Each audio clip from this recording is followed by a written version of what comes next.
Je répète, donc pour la connexion, une fois que vous avez installé sur Play Store ou bien eStore Vvox, l'application Vvox, vous allez introduire, il vous demande d'écrire ID, vous allez taper 186 373 390 et par la suite, il vous demande d'introduire votre nom et prénom. Puis par la suite, vous cliquez sur Save, enregistrer. Cette étape est faite, c'est bon pour tout le monde? Amina, Amira, bébé, Anissa, Eya, Shada, Inès. J'attends vos réponses avant de commencer.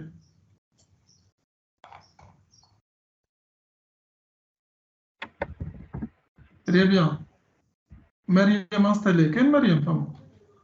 Rihab. Inès Chalbewi, c'est bon.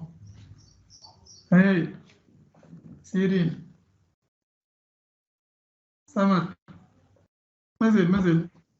Je connais comment installer l'application.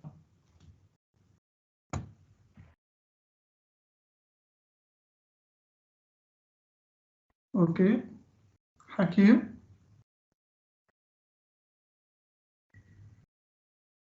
Arbia.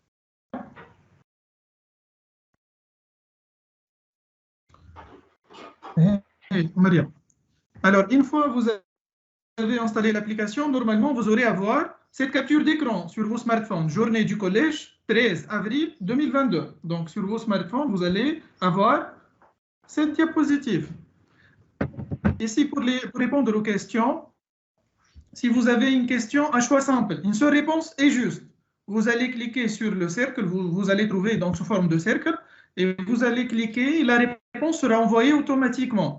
Alors, s'il y aura deux ou plusieurs réponses, vous allez trouver des petits carreaux, vous allez cliquer sur la bonne réponse et cliquer par la suite sur Send pour que la réponse sera envoyée et comptabilisée dans le score. Sinon, si vous ne cliquez pas sur Send, la réponse, elle ne sera pas envoyée et non comptabilisée. واضحة سيرين دواس سيرين الأحمر ياسمين صادق سمر c'est clair? Oui, Très c'est bien. clair. Je passe la parole à professeur Ibn Abdallah et donc par la suite on va commencer. D'accord, merci Dr Kouba. Donc bonjour à tous, marhaba bikoum dans notre quatrième séminaire en ligne qui portera sur les urgences en infectiologie avec 3 cas cliniques. Je tiens à remercier tous les intervenants d'avoir accepté de participer à cette journée, également les résidents pour leur participation active à ces séminaires de formation. Et comme ça a été annoncé, donc nous adoptons cette fois-ci une nouvelle application qui est Vvox, qui va être donc utilisée dans les 3 cas cliniques. Je saisis cette occasion pour remercier donc le Dr Kouba, notre pro en pédagogie numérique, qui nous a fait la gentillesse de partager avec nous ce nouveau outil afin d'enrichir, dynamiser donc, les séminaires. Donc sans tarder, j'invite Dr Céline Chtourou, Dr Fatma Hamem et Dr Kouba pour nous présenter le premier cas clinique intitulé État de choc septique. Donc à vous la parole. Donc, merci, professeur Ben Abdallah. Donc, bon après-midi pour tout le monde. Inch'Allah, Ramadankoum mabrouk. Tout d'abord, je me présente. Je suis Céline Chtourou, résidente en maladies infectieuses en 2e année. J'ai l'honneur à l'occasion de cette journée de vous présenter cet exposé intitulé État de choc septique. Donc, au cours de notre exposé, comme Dr Kouba vous a donc expliqué, donc on aura un cas clinique qui va être animé par des questions QCM que vous allez alors répondre en utilisant l'application Vvox. Donc, on commence alors notre cas clinique. Notre patiente BN, elle est âgée de 61 ans. Elle est mère de 6 enfants. Comme antécédents médicaux, elle avait la notion d'allergie à la pénicilline. Elle est diabétique depuis 20 ans sous insuline, avec notion d'infection urinaire à Escherichia coli BLSE en décembre 2021. Donc, comme antécédents chirurgicaux, elle est opérée en décembre 2021 pour un kyste rénal gauche. Donc, son histoire de la maladie, elle évolue depuis 8 jours. Donc, elle a présenté une fièvre chiffrée à 39 degrés Celsius, des brûlures mictionnelles, des vomissements dans un contexte d'asthénie avec anorexie. Elle a consulté initialement un médecin libre pratique qui lui a prescrit le Monurul 3 grammes, un sachet en une seule prise. Mais devant l'absence d'amélioration, elle nous consulte aux urgences le 21 Torah 2022. Donc, à l'examen, on trouve une patiente consciente coopérante, elle est asthénique, elle avait un pli cutané, elle était fébrile à 39 degrés Celsius, elle avait une hypotension de 65 de systolique, 35 de diastolique, elle était tachycarde à 120 battements par minute avec une auscultation cardiaque sans anomalie. Elle était polypnéique à 26 cycles par minute et elle désaturée à 92% en air ambiant. L'examen abdominal trouve un abdomen souple dépressible sans hépatosplénomégalie et elle avait un ébranlement lombaire douloureux du côté gauche avec des marbrures des deux membres inférieurs. Son poids était à 60 kg. Donc, résumant, notre patiente BN, elle est âgée de 61 ans, elle est diabétique sous insuline, elle a été opérée pour un kyste rénal et traitée pour une infection urinaire à Escherichia coli BL en décembre 2021. Elle consulte pour une symptomatologie faite de brûlures mictionnelles, fièvre avec des vomissements, donc dans un contexte d'altération de l'état général qui évolue depuis 8 jours.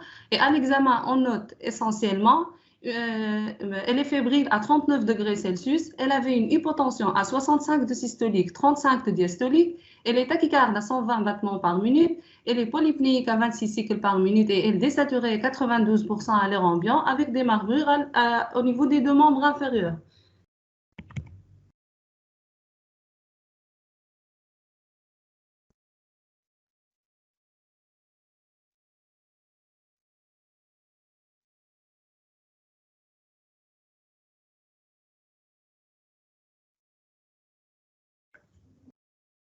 Donc, on va commencer alors les questions. Donc, quelle sera alors votre conduite à tenir initiale? Vous avez 20 secondes pour répondre. Est-ce que vous allez hospitaliser notre patiente en milieu de soins intensifs? Est-ce que vous allez mettre notre patiente sous oxygénothérapie avec monitorage, conditionnement et remplissage? Est-ce que vous allez compléter par un bilan sanguin, un examen cytobactériologique des urines, une radiographie thoracique? Ou bien toutes ces propositions sont justes?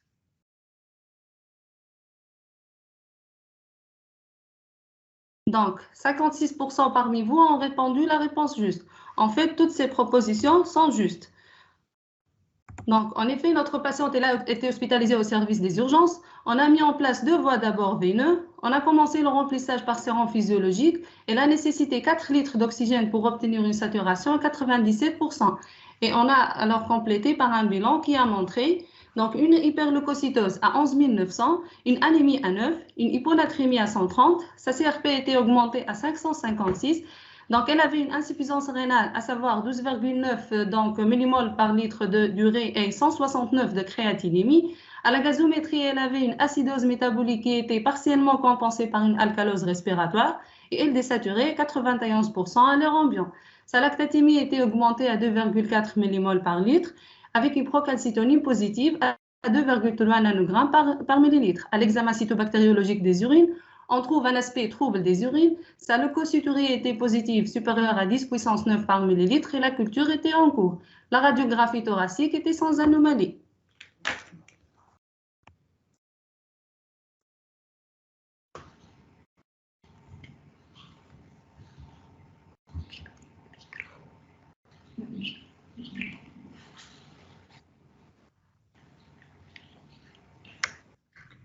Donc, devant ce tableau clinique, quel est le diagnostic à évoquer? Donc, est-ce qu'il s'agit d'un syndrome de réponse inflammatoire systémique? Est-ce qu'il s'agit d'une infection urinaire simple? Est-ce que c'est une infection urinaire à risque de complications ou bien c'est un service à porte d'entrée urinaire? On a déjà 31 réponses.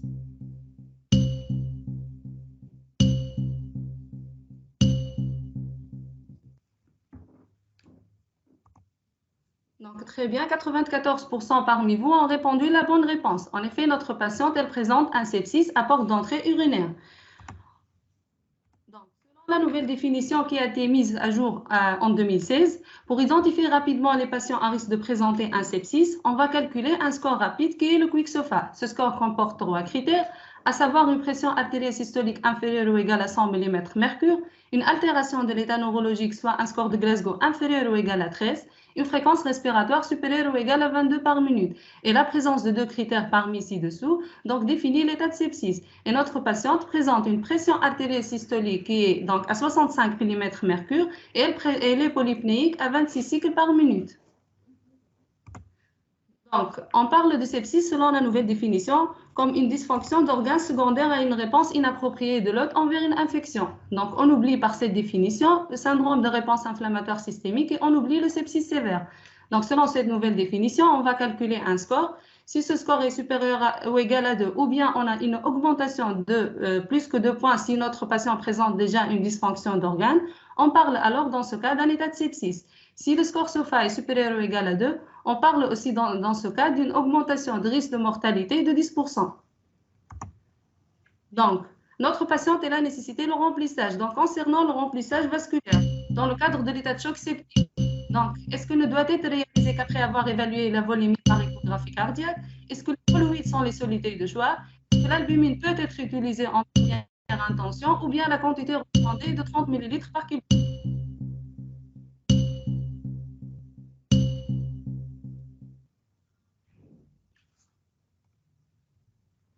Donc, très bien, 74% parmi vous ont répondu la réponse juste. Donc, la quantité recommandée est 30 ml par kilo.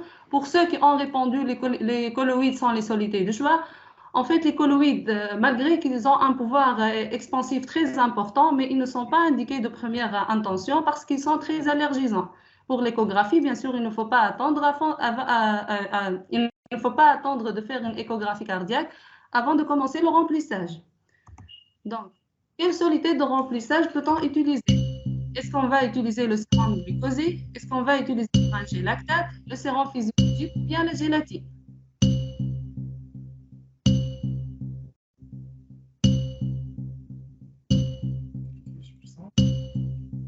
Cliquez sur 5 pour envoyer la réponse.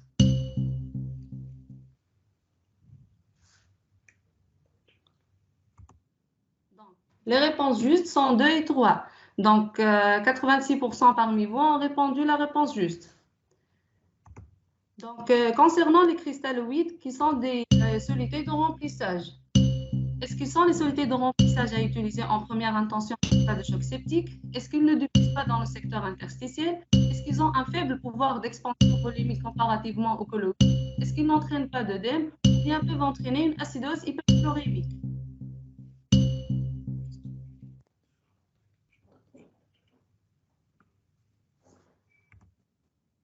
Les réponses justes sont 1, 3 et 5. Donc, en effet, les cristalloïdes, ils diffusent dans le secteur interstitiel alors qu'il va être à l'origine de l'apparition des œdèmes. Donc, pour parler de l'efficacité du remplissage vasculaire, est-ce qu'on va l'évaluer par une pression artérielle moyenne supérieure ou égale à 60 mm/mercure? Est-ce que c'est par l'augmentation de la fréquence cardiaque, la disparition des marbrures cutanées, un débit urinaire inférieur à 0,5 ml par kilo par heure ou bien la diminution des lactates?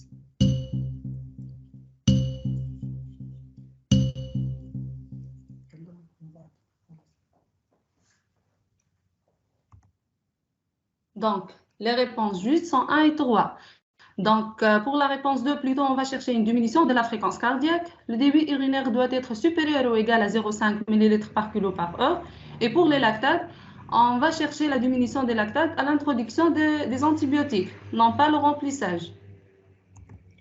Donc, revenons alors à notre cas clinique. Après une heure de remplissage par sérum physiologique, soit 1,5 litre de sérum physiologique, notre patiente est gardée encore une hypotension à 65 de systolique et 30 de diastolique. Elle est encore tachycarde à 122 battements par minute. Elle est encore polypnéique avec une saturation à 96% sous 4 litres et elle devient obnubilée.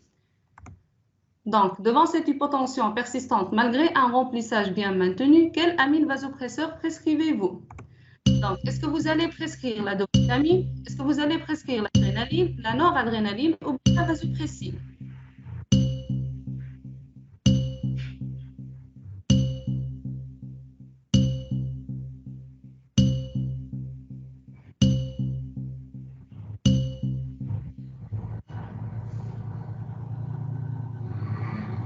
Donc, 86% parmi vous ont répondu la réponse juste. C'est la noradrénaline.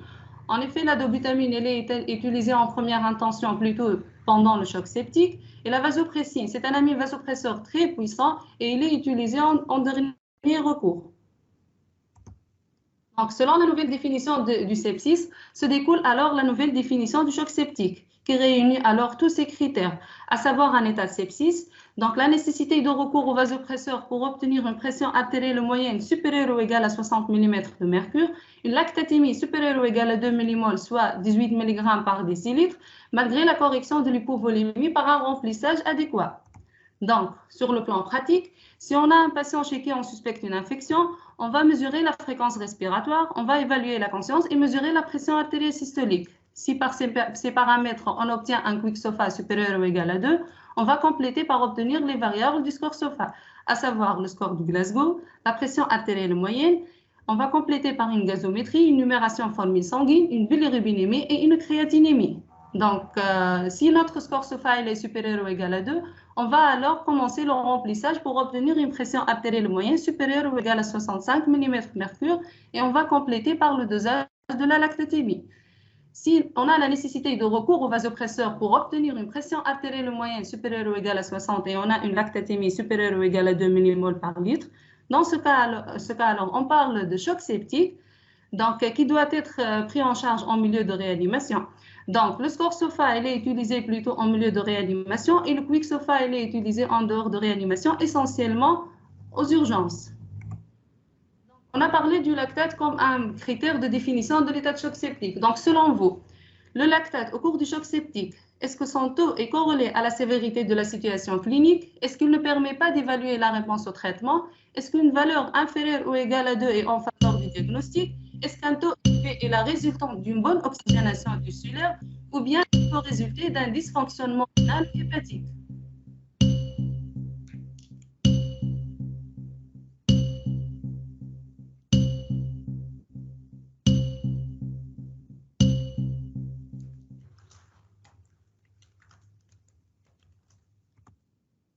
Donc, 93% parmi vous ont répondu la réponse juste 1 et 82% ils ont répondu la réponse juste 5. Pour ceux qui ont répondu donc, la réponse 2, donc plutôt la lactatémie, comme on a dit, elle nous permet d'évaluer la réponse au traitement. C'est un élément de pronostic. Et une valeur supérieure ou égale à 2 est en faveur du diagnostic. Donc, revenons à notre score SOFA.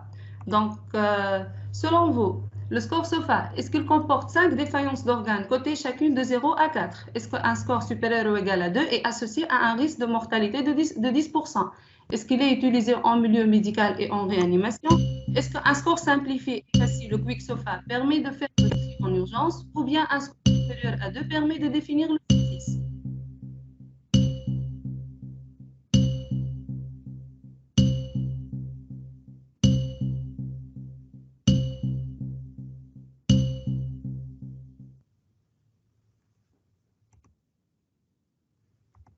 Donc, les réponses justes sont 2 et 4. En effet, pour la première réponse, donc le score SOFA, il comporte 6 défaillances d'organes. Il est utilisé en milieu de réanimation, comme on a dit, et un score supérieur ou égal à 2 permet de définir le sepsis. Donc, selon the Third International Consensus Definition for Sepsis and Septic Shock, le score SOFA comporte alors 6 défaillances d'organes qui sont cotées de 0 à 4, à savoir la défaillance du système respiratoire, la défaillance du système de coagulation par l'obtention du taux des plaquettes, la défaillance du système hépatique par l'obtention de la bilirubinémie, la défaillance du système cardiovasculaire par le calcul de la pression artérielle moyenne, la défaillance du système nerveux central par le calcul du score de Glasgow et la défaillance du système rénal par l'obtention de la créatinémie. Mais le problème du score SOFA, c'est qu'il nécessite de réaliser des prélèvements multiples qui sont invasifs, à savoir une gazométrie, la numération formée sanguine, la bilirubinémie et la créatinémie. Ceci nécessite alors d'attendre ces résultats avant de dire que notre patient a un sepsis et de débuter le traitement. C'est pourquoi en matière d'urgence, on utilise plutôt le quick SOFA. Donc, revenons à notre patiente. Le tableau clinique chez notre patiente, selon vous, est-ce qu'il est en faveur d'un état de choc septique en phase hyperkinétique ou bien hypokinétique?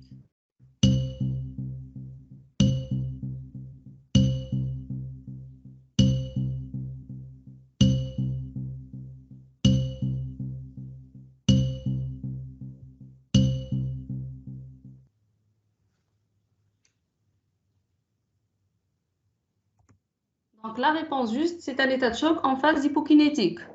Donc, pour faciliter les choses, notre patiente présente des marbrures au niveau des deux membres inférieurs. Donc, elle avait donc un état de choc en phase hypokinétique. Donc, pour pouvoir répondre à cette question, il faut connaître alors le profil hémodynamique d'un choc septique. Donc, au cours de la phase hypokinétique.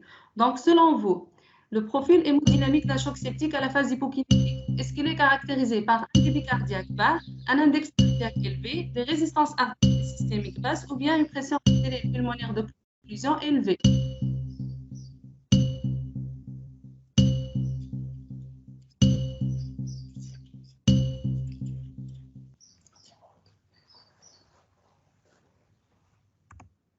Donc, les réponses justes sont 1, 3 et 4. En effet, un état de choc septique est caractérisé par deux phases. Une phase hyperkinétique qui est suivie par la phase hypokinétique.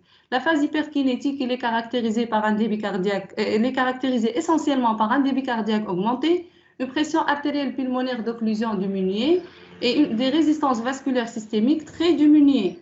Pour la phase hypokinétique, elle est caractérisée par l'atteinte myocardique. On aura alors un débit cardiaque diminué, une pression artérielle pulmonaire d'occlusion normale ou augmentée et des résistances vasculaires systémiques diminuées. Passons alors à une autre question.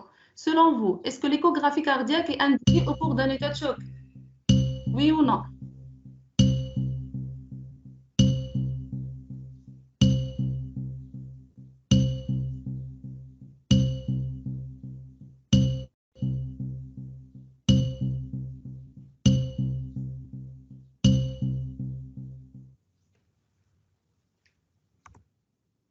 Donc, 54% parmi vous ont répondu par oui. En effet, l'échographie cardiaque, elle est de plus en plus indiquée en état de choc. Elle va nous permettre de différencier entre un état de choc septique et un état de choc cardiogénique initialement. Sinon, l'échographie cardiaque, c'est un examen complémentaire anodin. Donc, elle est reproductible et on peut le faire à tout. Donc, elle est plutôt disponible plutôt dans tous les temps. Elle a remplacé de nos jours les examens invasifs qu'on utilisait auparavant.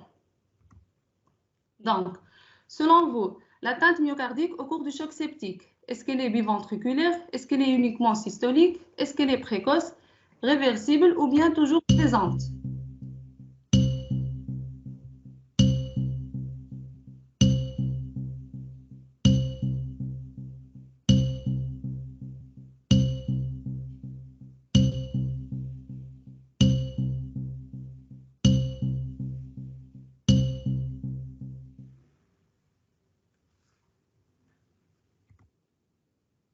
Donc voilà, donc la réponse juste c'est 1, 3 et 4. Donc pour la deuxième réponse, l'atteinte myocardique au cours du choc septique, elle est systolo-diastolique et elle n'est pas toujours présente. Donc revenons alors à notre patient. Donc il s'agit d'un état de choc septique. Elle avait un sepsis avec une hypotension malgré un remplissage, avec une lactatémie qui est supérieure à 2 mmol par litre. Comme porte d'entrée, elle serait alors urinaire, puisqu'elle avait des signes urinaires, un ébranlement lombaire positif à l'examen, avec un examen cytobactériologique des urines, donc pathologique. Donc notre patiente, elle a reçu déjà le traitement symptomatique qui est basé sur donc, le remplissage et les amines vasoactives. Elle nécessite alors maintenant le traitement étiologique qui se base sur l'antibiothérapie. Et pour connaître alors quelle antibiothérapie on va prescrire, il faut connaître le pari microbiologique. Donc selon vous, concernant le pari microbiologique en cas de choc septique, est-ce que les bacilles à gram négatifs sont les plus incriminés? Est-ce qu'en cas de myélome, le pneumocoque est le premier germe à évoquer? Est-ce qu'une bactérie est dite multirésistante si elle présente une résistance aux au moins 2 classes d'antibiotiques? Est-ce que la neutropénie fébrile favorise les infections à pseudomonas? Ou bien les entérocoques sont les plus incriminés en cas de porte d'entrée vasculaire?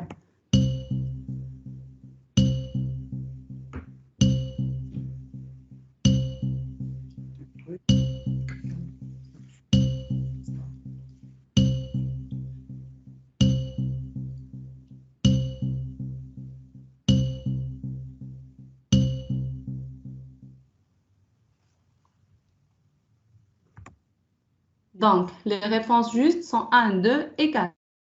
Pour la troisième réponse, donc une bactérie est dite donc multirésistante si elle présente une résistance à au moins 3 classes d'antibiotiques. Et pour les germes les plus incriminés en cas de porte d'entrée vasculaire, ce sont plutôt les cocci gram positifs, à savoir les staphylocoques. Notre patiente présente un état de choc septique, comporte d'entrée, donc elle est urinaire. Donc, quels sont les germes incriminés dans les états septiques communautaires à point de départ urinaire? Est-ce que c'est l'Haemophilus influenzae? Est-ce que c'est les entérocoques, les entérobactéries, le Staphylococcus aureus ou bien la Braemella cataralis?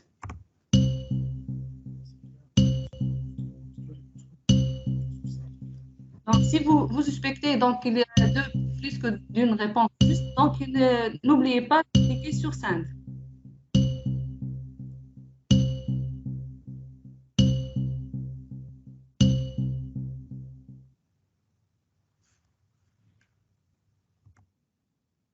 Donc voilà. Donc les deux réponses justes sont l'entérocoque et les entérobactéries. Donc, chez notre patiente, quelle antibiothérapie de première intention prescrivez-vous? Donc, est-ce que vous allez prescrire des céphalosporines de troisième génération avec amikacine? Est-ce que vous allez prescrire l'hémipénème, amikacine, hémipénème avec amikacine ou bien une fluoroquinolone?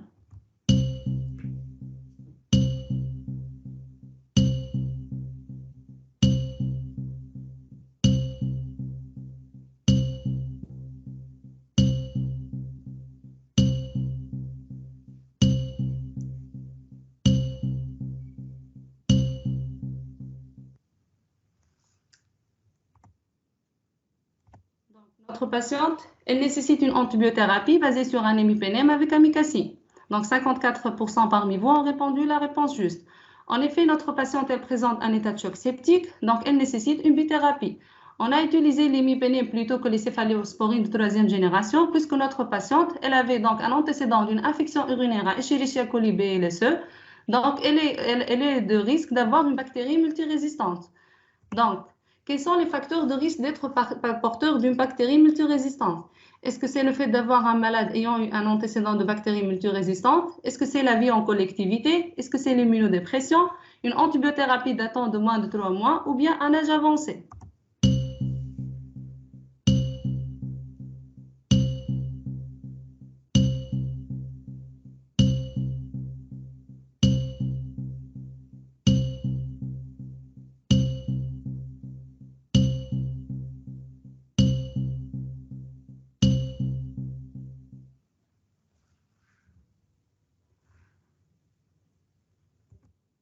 Donc, les réponses justes sont 1, 2, 3 et 4. Seulement l'âge avancé n'entre pas dans les facteurs de risque d'être porteur de bactéries multirésistantes. Donc, selon vous, l'antibiothérapie au cours du choc septique, est-ce qu'elle doit être administrée par voie entérale dans les 30 minutes, par voie parentérale dans les 3 premières heures, par voie parentérale dans la première heure ou bien par voie parentérale sans dépasser 24 heures?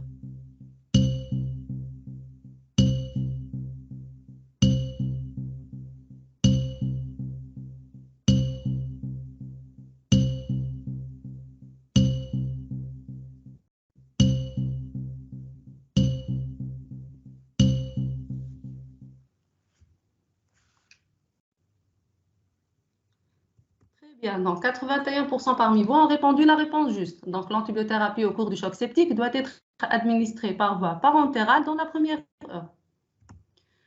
Donc, l'antibiothérapie dans l'état de choc septique, est-ce qu'elle doit toujours associer une bêta-lactamine à large spectre et un aminoside? Est-ce qu'elle doit être administrée obligatoirement par voie intraveineuse? Est-ce qu'elle doit être poursuivie pendant au moins 21 jours? Est-ce qu'une antibiothérapie double est toujours indiquée d'emblée? Est-ce qu'elle ne doit jamais être administrée avant de réaliser les prélèvements bactériologiques?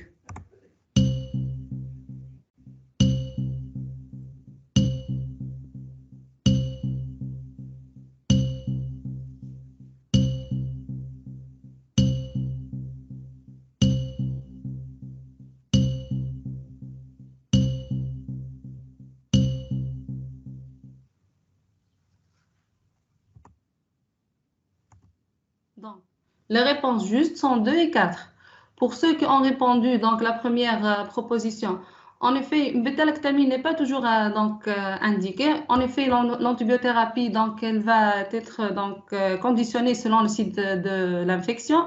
Elle ne doit pas être poursuivie pendant 21 jours toujours, parce que elle dépend aussi du site de l'infection et de localisation secondaire. Et elle ne doit pas être administrée avant de réaliser les prélèvements bactériologiques. Plutôt, il ne faut pas attendre les prélèvements bactériologiques avant de commencer une antibiothérapie. Donc, concernant les mesures thérapeutiques associées en cas de choc septique, est-ce que les inhibiteurs de pompe à protons sont toujours indiqués? Est-ce qu'il est suggéré de maintenir une glycémie inférieure à 1,8 g par litre? Est-ce qu'une alimentation parentérale est indiquée? Est-ce qu'une héparine de bas poids moléculaire est indiquée? Ou bien l'épuration extra-rénale est le plus souvent utilisée?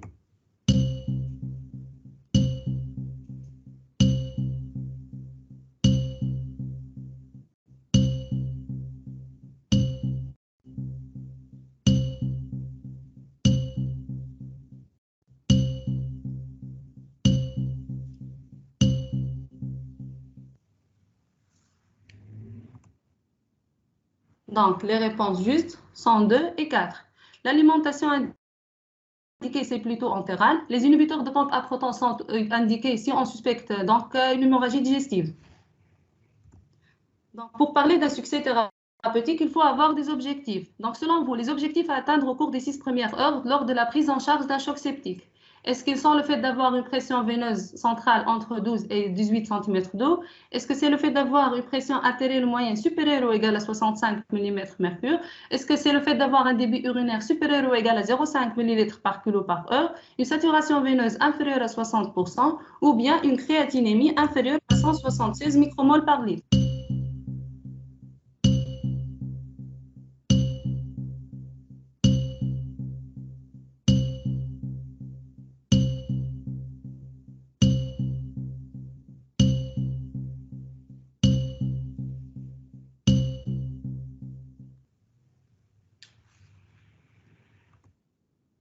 Donc, très bien, 100% ont répondu la deuxième réponse et 94% ont répondu la troisième réponse. Pour la pression veineuse centrale, elle doit être plutôt entre 8 et 12. Pour la saturation veineuse d'oxygène, doit être supérieure ou égale à 65%. Donc, passons alors à la place des corticoïdes au cours du choc septique. Concernant les corticoïdes dans le cadre du choc septique, est-ce qu'ils sont indiqués systématiquement en cas d'état de choc septique? Est-ce qu'ils sont indiqués en absence de réponse à la noradrénaline? Est-ce que la dose recommandée est de 200 mg d'émocycillin d'hydrocortisone? Est-ce que la durée de traitement recommandée est de 4 jours? Ou bien l'arrêt peut être fait sans dégression?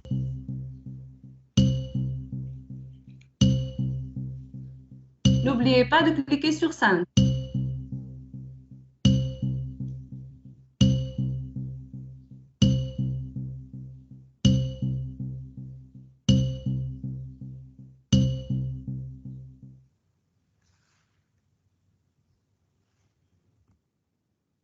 Et donc voilà, les corticoïdes donc, au cours du choc septique, ils sont indiqués en absence de réponse à la noradrénaline. La dose recommandée est de 200 mg d'émocycillin d'hydrocortisone et l'arrêt peut se faire sans dégression. Pour ceux qui ont répondu la quatrième proposition, la durée du traitement recommandé est plutôt de 5 à 7 jours. Et ils ne sont pas indiqués systématiquement en état de choc septique. Comme on a dit, ils sont indiqués en absence de réponse à la noradrénaline. Donc revenons alors à notre patiente. Donc l'évolution elle a été marquée par une bonne réponse au traitement. Donc, elle avait maintenant une tension artérielle à 120 de systolique et 80 de diastolique. On a arrêté la noradrénaline après 2 jours. Elle avait un bon état de conscience et on a récupéré l'antibiogramme qui a montré alors une Klebsiella pneumoniae qui est sensible à l'imipénème, ertapenem, l'amicacine, le floxacine, plutôt les fluoroquinolones, la colistine, la phosphomycine et la tigecycline. Donc, concernant la bithérapie chez notre patiente, est-ce que vous allez la maintenir jusqu'à la fin du traitement? Est-ce que vous allez la maintenir pendant les 5 premiers jours? Ou bien on peut passer à la monothérapie?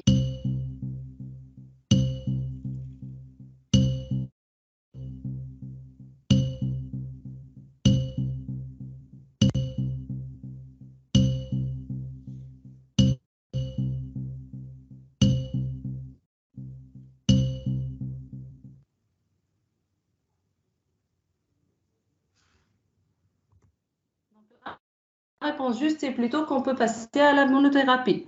En effet, notre patiente n'est plus en état de choc septique et on a récupéré l'examen cytobactériologique des urines avec l'antibiogramme. Donc, on peut passer maintenant à la monothérapie. Donc, quelle sera alors la durée totale du traitement? Donc, est-ce que c'est 7 jours, 14 jours ou bien 21 jours?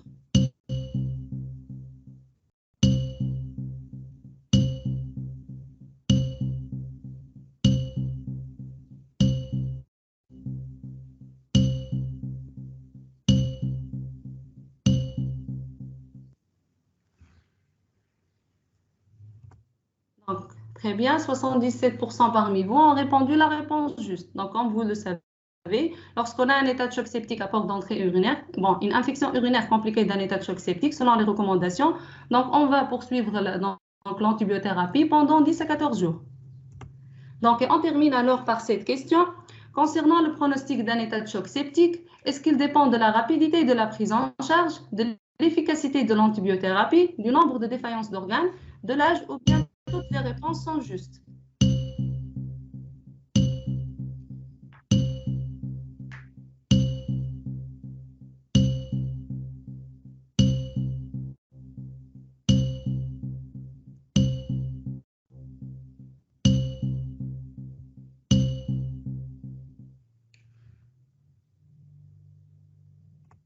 Bravo, donc 94% parmi vous ont répondu la réponse juste.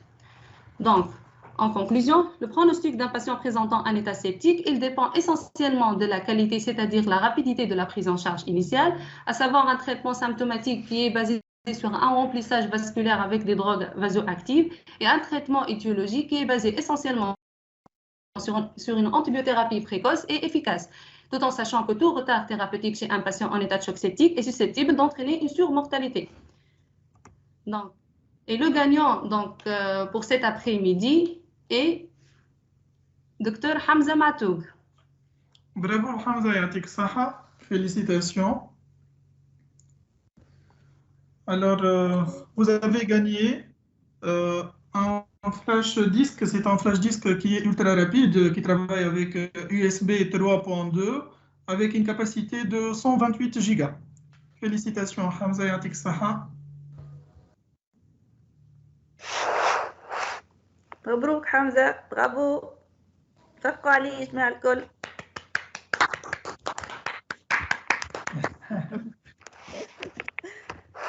Bravo. Merci pour cette excellente présentation.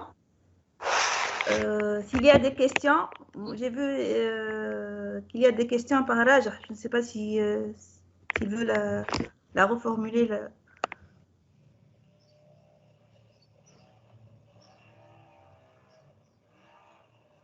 Est-ce qu'il y a des questions? Le score de Glasgow, c'est dans la définition internationale de 2016. Donc, on adopte le quick SOFA et le score de SOFA. Je l'ai répondu déjà à partir de la nouvelle définition. D'accord. Est-ce qu'il y a d'autres questions? Juste une question, Cyrine. Juste une question, Cyrine.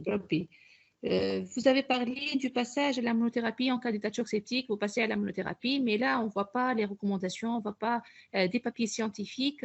À quelle durée exactement on peut passer à la monothérapie? Est-ce que vous pouvez répondre à cette question? Et merci. Oui, Abir, si vous voulez, je me permets de répondre à cette question. Tout à fait, il n'y a pas de recommandations claires dans ce sens. Mais les papiers manettent les différentes études après une amélioration donc clinique, parce que notre patiente elle s'est améliorée au bout de 48 heures. On a obtenu une bonne réponse thérapeutique sur une bithérapie. Donc, ils disent même 48 heures après l'amélioration, on peut passer à la monothérapie. Dans les méningites, dans les endocardites, actuellement, les endocardites, oxacilline, Jantal, les tendances c'est de ne pas prescrire d'emblée, même l'antibiothérapie empirique, la gentamicine. Donc, la monothérapie. Oui, je suis tout à fait d'accord avec l'endocardite. Ça n'est plus recommandé de donner une bithérapie. Même pour les septicémies également, il n'y a plus d'indication, disons, d'associer une antibiothérapie. Mais là, on est devant un tableau grave, un état de choc septique. Quand même, il faut réduire au maximum l'inoculum bactérien. Je pense que 48 heures, c'est encore tôt pour passer à la monothérapie, même si la patiente, quand même, s'est améliorée sous traitement. Et on peut ajouter 48 heures après la pyrexie, après l'amélioration. 48 heures après l'amélioration clinique, bien sûr, après la réponse initiale. Si on a obtenu une apyrexie et bonne évolution clinique, elle a répondu à la noradrénaline à 48 heures, donc on ajoute 2 jours de bithérapie, on arrête, tout à fait. Il n'y a pas de papier qui parle sur un bilan biologique qui s'améliore très rapidement pour pouvoir passer à la bithérapie? Non, ce n'est pas la biologie, mais plutôt c'est la clinique, la réponse aux inotropes, à la noradrénaline. Donc, si on arrête la noradré et le patient répond rapidement, je crois qu'on peut arrêter la bithérapie 48 heures après l'amélioration initiale. Mouche 48 heures initiales, 48 heures après l'amélioration, on peut arrêter la bithérapie. Mais justement, on va compléter la durée totale. Si le patient, par exemple, nécessite la noradrée pendant 48 heures et on va rajouter 48 heures, donc déjà, c'est la durée de l'amicacine ou bien de la gentamicine. On ne peut pas, comme vous le savez, prolonger le traitement par l'amicacine au-delà de 5 jours dans l'état de choc septique. Et tout à fait. Donc c'est la durée. Donc, je pense que c'est la durée de 5 jours. Juste pour éclaircir un tout petit peu pour les jeunes. Oui, oui. 4 jours, 5 jours, il ne faut pas dépasser certainement les 5 jours. Sauf vraiment s'il y a des complications. On a l'antibiogramme, on peut switcher. Ce n'est pas obligatoirement l'amicacine. On peut ajouter les fluoroquinolones si bien sûr cette patiente le tolère, mais on peut pas garder la bithérapie même pendant toute la durée de traitement. Mais donc, on n'a pas même switché par les fluoroquinolones, entre autres. Sur antibiogramme, bien évidemment. Sur l'antibiogramme, bien sûr. Non. Merci. Merci. Merci, Abid. Merci, Abid. Donc, merci, Dr. Kouba. Donc, on passe au deuxième cas clinique. Donc, j'invite Dr. Inès et Dr. Abid Aouem pour nous parler du purpura fulminans.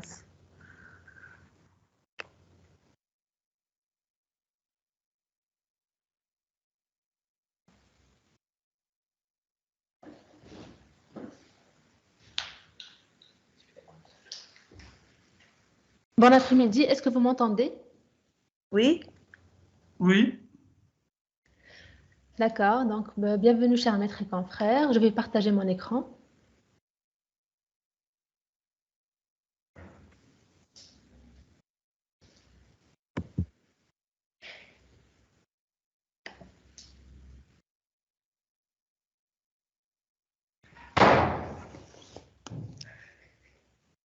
Est-ce que vous pouvez voir l'écran? Oui, donc, oui. Oui. Donc, bienvenue chers maîtres et confrères. Je suis Inès Bartégi, résidente en maladies infectieuses au service de Monastir et j'ai l'honneur de vous présenter cet exposé avec Dr. Abid Aouem. Inès, vous cliquez sur Connect, hein, très bien. C'est bon.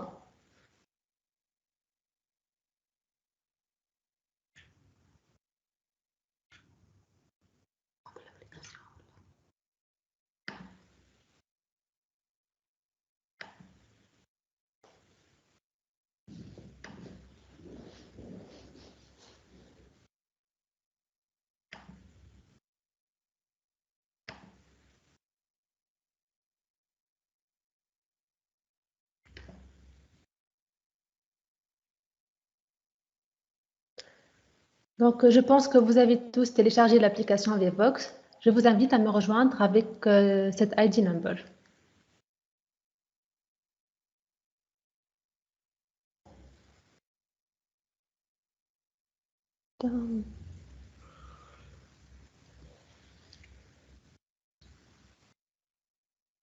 Est-ce que c'est bon?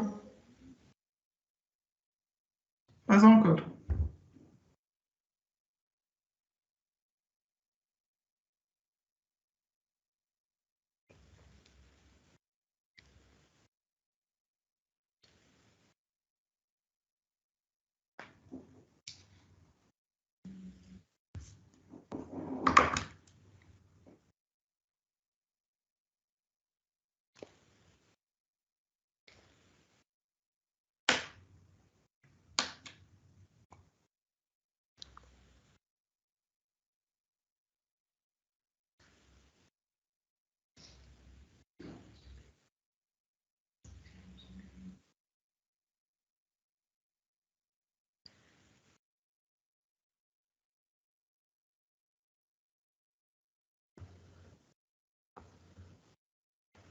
C'est bon, est-ce que vous êtes prêts?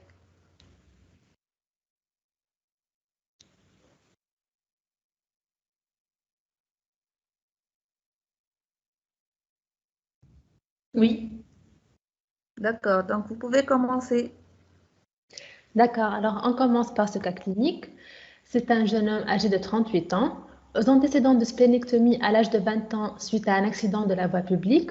Il est originaire de Béja, tabagique à 40 paquets années et il est ingénieur en informatique. Il consulte aux urgences pour une fièvre, des douleurs abdominales et des vomissements d'apparition brutale.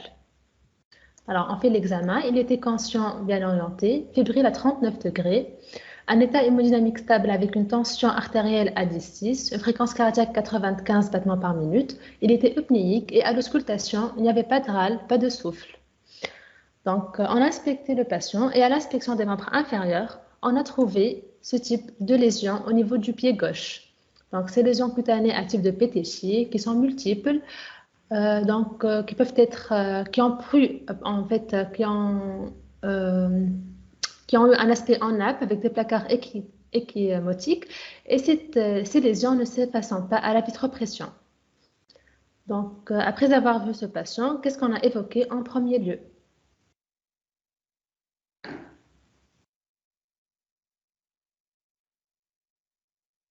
Donc, pour cette question, vous pouvez écrire dans l'espace conversation.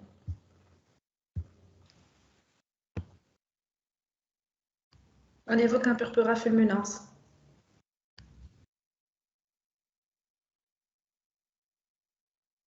Voilà, très bien. Donc, le premier diagnostic à évoquer, c'est le purpura fulminans, qui est une urgence diagnostique et thérapeutique. Donc, toute lésion purpurique associée à une fièvre est un purpura fulminans jusqu'à preuve du contraire. Et au cours du purpura fulminans, les lésions cutanées sont souvent multiples et nécrotiques, avec au moins une lésion dépassant 3 mm. Je vous montre ainsi quelques aspects de purpura fulminans qu'il ne faut pas passer à côté. Donc, tout d'abord, je commence par introduire le purpura. C'est un rash purpurique aigu qui est rapidement progressif. Donc, il est caractérisé par une coagulation intravasculaire responsable d'une nécrose cutanée et il est souvent associé à une défaillance hémodynamique et un syndrome hémorragique. Donc, il ne faut surtout pas passer à côté de ces lésions, comme cet aspect violacé de l'extrémité de la phalange qui s'associe à des lésions plus purpuriques diffuses. Et ce n'est pas une scianeuse, c'est en fait un purpura fulminans au début. Cet aspect aussi au niveau du genou qui peuvent ressembler à des marbrures, mais ici, elles ne disparaissent pas à la vitropression et ce sont bien des lésions de purpura fulminans. Et le purpura a un stade évolué, donc ça donne des nécroses comme la figure B qui montre une nécrose des doigts, dont l'évolution amène souvent à des amputations multiples de membres. Alors en pratique, tout malade présentant une fièvre ou un malaise doit être examiné entièrement nu afin de détecter des lésions purpuriques. Donc, quelques épidémiologies concernant le purpura. Donc, il est fréquent, son incidence est de 1 sur 100 000 habitants par an en France. Il touche surtout les petits-enfants et les adolescents et il a un taux de létalité de 11%, ce qui fait que le purpura est une affection très grave. Alors, selon vous, quelles sont les étiologies qu'on peut évoquer chez notre malade?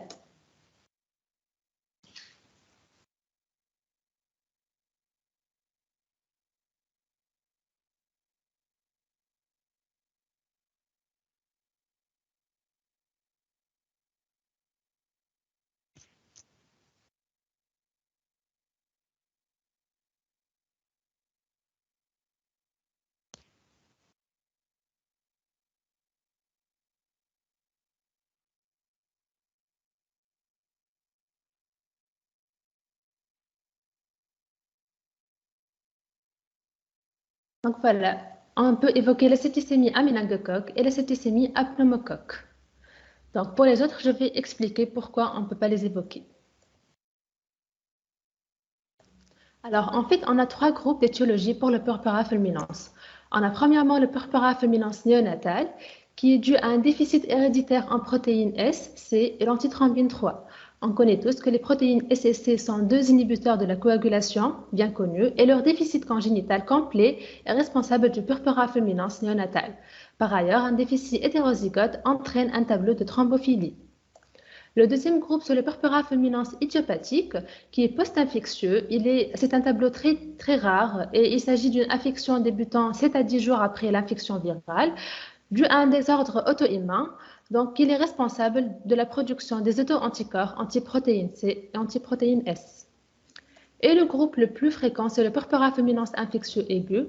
Donc, il est secondaire à une septicémie, soit bactérienne ou bien virale. Alors, les agents infectieux responsables, on a surtout Neisseria meningitis, qui est la cause principale de purpura fulminans, qui agit en libérant son endotoxine. Et le purpura fulminans peut toucher jusqu'à 20% des patients qui développent une septicémie à méningocoque. On a aussi le Streptococcus pneumoniae, qui est notamment fréquent chez les sujets aspléniques, le Streptococcus P hémolytique du groupe A et l'Haemophilus influenzae. De façon exceptionnelle, on peut aussi trouver le purpura fulminans au cours de la varicelle, la rougeole, la rubéole et la scarlatine. Quels sont les facteurs favorisants de purpura fulminans chez notre malade?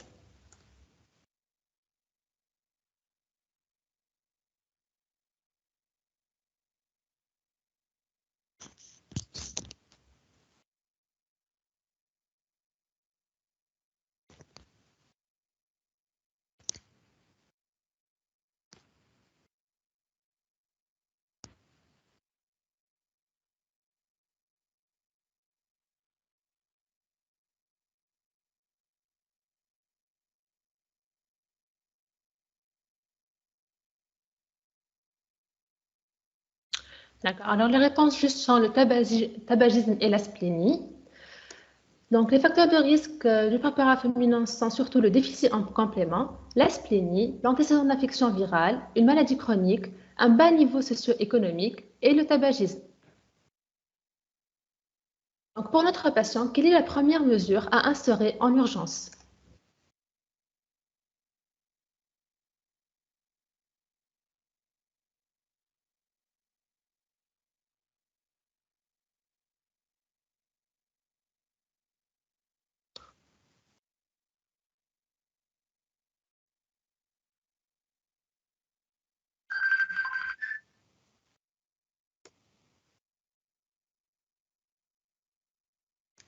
Alors, seulement 71% ont répondu la réponse juste. Il s'agit de l'antibiothérapie et le purpura fulminans est la seule situation en maladie infectieuse où le traitement doit précéder tout prélèvement diagnostique.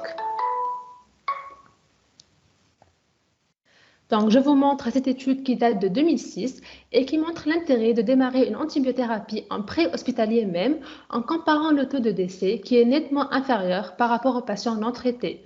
Donc, on a seulement 3% des patients traités qui ont décédé versus 9% des patients non traités qui ont décédé, qui sont décédés. Donc, je vous montre les recommandations, les nouvelles recommandations de la SPIF 2018 concernant la conduite à tenir en cas de suspicion clinique de purpura fulminans en pré-hospitalier. Donc, tout d'abord, il faut appeler le SAMU. Ensuite, on doit mettre une voie veineuse et un remplissage. Et tout de suite, on doit démarrer l'antibiothérapie appropriée. Alors, pour l'antibiothérapie, quelle molécule peut-on utiliser?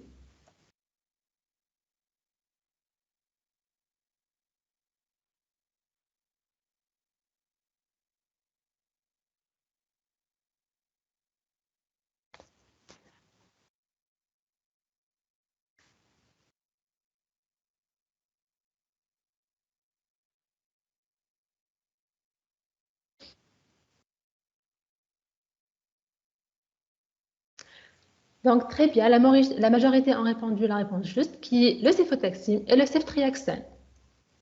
Donc, selon les dernières recommandations, on doit instaurer soit 1 g de ceftriaxone ou bien 1 g de céfotaxime chez l'adulte et 50 mg kg chez l'enfant sans dépasser 1 g.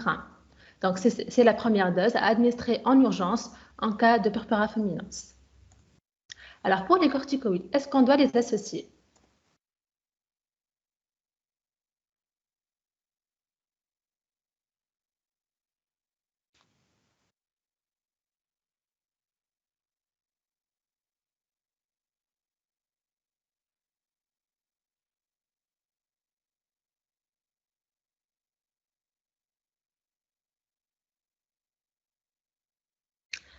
Alors, seulement 32% ont répondu la réponse juste pour la corticothérapie, bien qu'il y a un intérêt dans la prise en charge du sepsis publié dans plusieurs études comme celle que je vous montre maintenant, publiée dans le JAMA, qui a montré une baisse de mortalité et une réduction de la durée de séjour en réa, mais le purpura fulminans n'est pas une méningite purulente et donc la dexaméthasone n'est pas indiquée dans la prise en charge. Donc, pour compléter, quel prélèvement pratiquez-vous pour le diagnostic étiologique chez notre patient?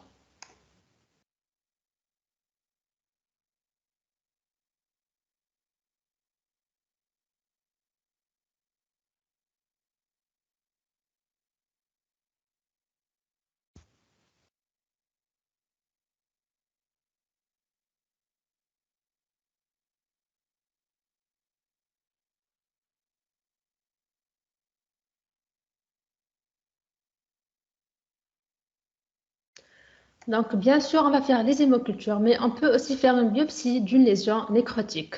Pour la ponction lombaire, je vais en parler. Donc, pour isoler le germe, on a les hémocultures, bien évidemment, et une biopsie cutanée d'une lésion purpurique nécrotique qui peut montrer et identifier la bactérie en cause avec l'examen direct, la mise en culture ou bien la réalisation d'une PCR ciblée pour détecter le méningocoque. Pour la ponction lombaire n'est pas nécessaire pour le diagnostic du purpura fulminans et elle peut être contre-indiquée du fait de la coagulation intravasculaire disséminée et du risque hémorragique potentiel.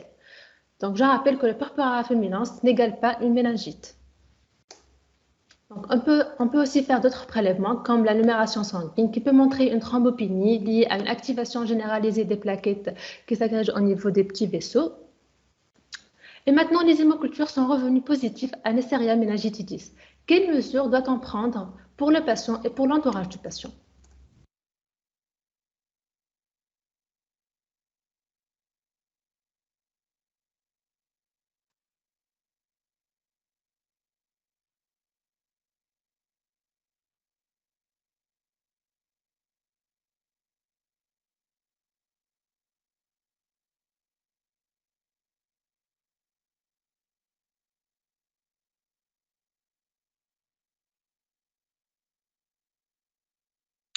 D'accord, donc vous avez répondu correctement, mais vous avez oublié en fait de vacciner les sujets contacts qui est indiqué. Donc l'isolement qui est nécessaire, donc devant toute suspicion d'une cause méningococcémique, un isolement doit être mis en place dès que possible avec le masque chirurgical bien sûr, du fait du risque de transmission interhumaine exclusif. Et si un méningocoque est identifié, un risque de contagiosité est possible depuis 10 jours avant l'apparition des symptômes jusqu'à la première injection d'antibiotiques. Et donc, on doit mettre en œuvre une antibioprophylaxie, quel que soit le statut vaccinal. Donc, pour l'antibiotique, quelle antibioprophylaxie doit-on utiliser?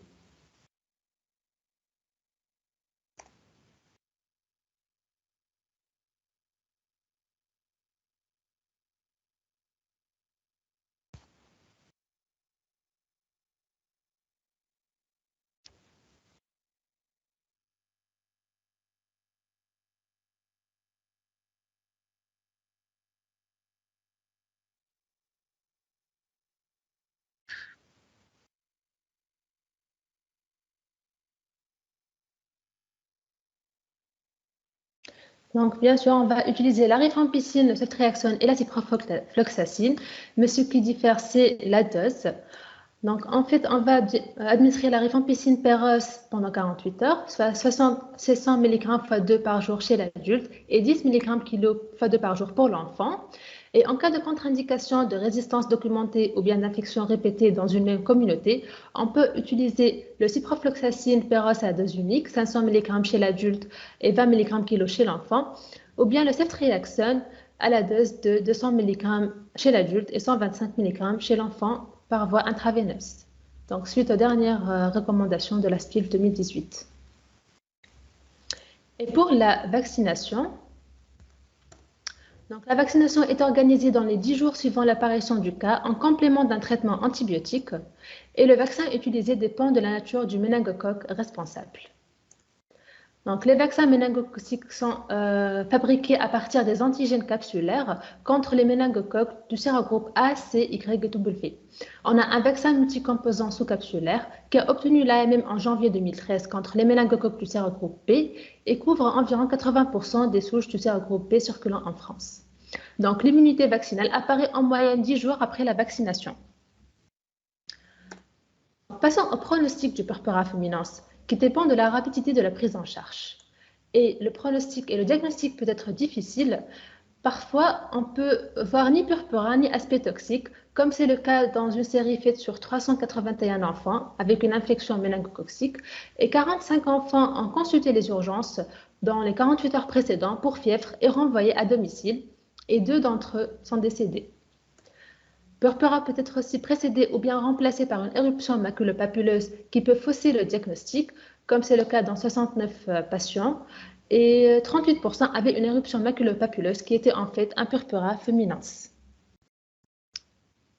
Donc, comme on a dit que le pronostic est lié à la rapidité de la prise en charge, en effet, dans cette revue de 2000 publiée dans le Clinical Microbiology Review, le taux de mortalité est très élevé dans les 12 premières heures, notamment en cas de choc sans méningite, donc qui peut atteindre les 30%. En fait, on a des critères de mauvais pronostic, comme ce score, qui prend en compte plusieurs variables, comme la tension artérielle, la température rectale aussi, le score de Glasgow, l'absence de syndrome méningé et le fait qu'il y a des échymoses très répandues. Donc, un score supérieur à 8 indique qu'il y a une mortalité très élevée. Les critères de mauvais pronostic sont aussi l'âge jeune, l'évolution rapide, l'absence de syndrome ménager, un choc septique et les lésions cutanées importantes et des ischémies distales.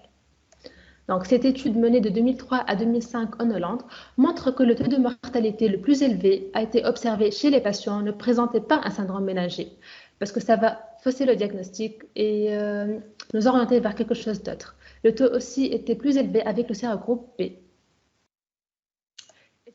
L'étude menée en France compare le taux de mortalité dans les infections à méningocoque avec ou sans Purpura fulminans. Et bien que le Purpura était associé dans un tiers des cas, la mortalité était bien plus supérieure, atteignant les 40% des malades, surtout chez les nourrissons et les petits-enfants. Donc, je vais terminer par cette plaque qui résume la prise en charge. Donc, dans la première minute, il faut évoquer le diagnostic de Purpura fulminans devant toute fièvre inexpliquée. Dans les 15 premières minutes, il faut examiner le patient déshabillé et administrer la première dose d'antibiotiques. Et dans les 30 premières minutes, on doit prélever les hémocultures et transférer le patient en milieu de réanimation. Et je vous remercie pour votre attention.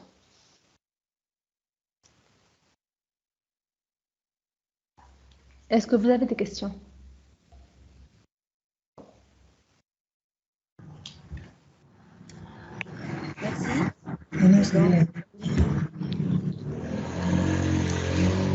Merci. Merci, docteur. Est-ce qu'il y a des questions?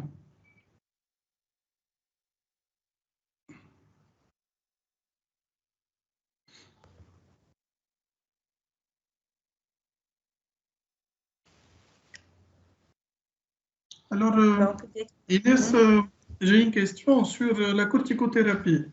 La corticothérapie en cas de purpura fulminans. Vous avez dit qu'on ne prescrit pas de corticoïdes. Oui. Je ne sais pas quelles recommandations, quelles sont les... pourquoi on ne donne pas de corticoïdes? Je me permets de répondre à ma question. Oui. Justement, il y a des séries et quelques articles qui parlent de l'intérêt de la corticothérapie dans les Purpura fulminans.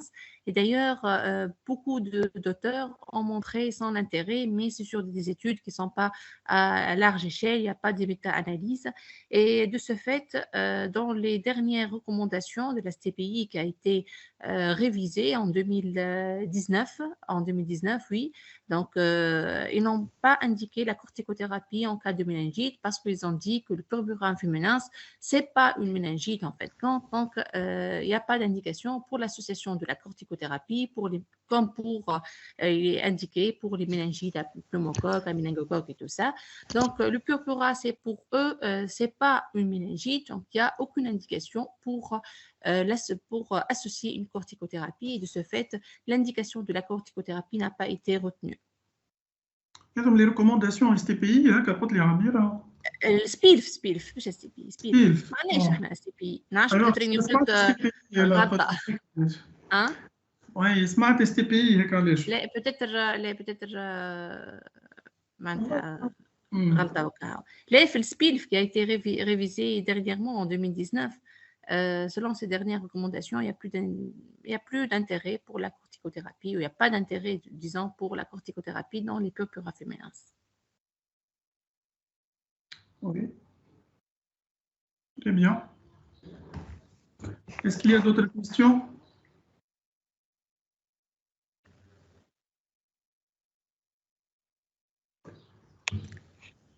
Donc, c'est bon. S'il n'y a pas de questions, on passe à la troisième présentation, troisième cas clinique, donc paludisme grave. J'invite Dr Nif et Dr Aïda Berish pour nous présenter le cas.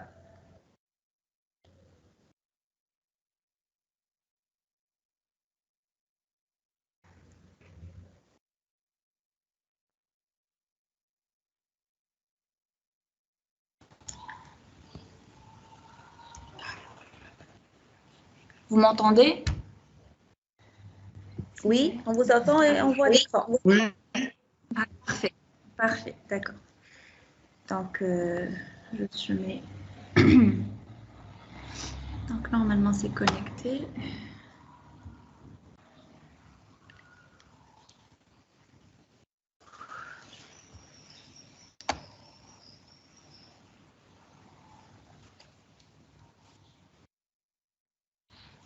Donc, bon après-midi tout le monde. Merci d'avoir resté jusqu'au 3e cas clinique. Donc, je me présente, je suis Rdijani, présidente en 3e année. Et je suis honorée de pouvoir présenter ce jour dans cette journée de cours collège intitulée Les urgences en infectiologie. Donc, je vais présenter ce diaporama qui a été préparé sous la tutelle de professeur Raad Abrich.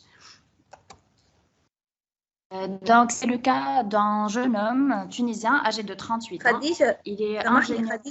Oui.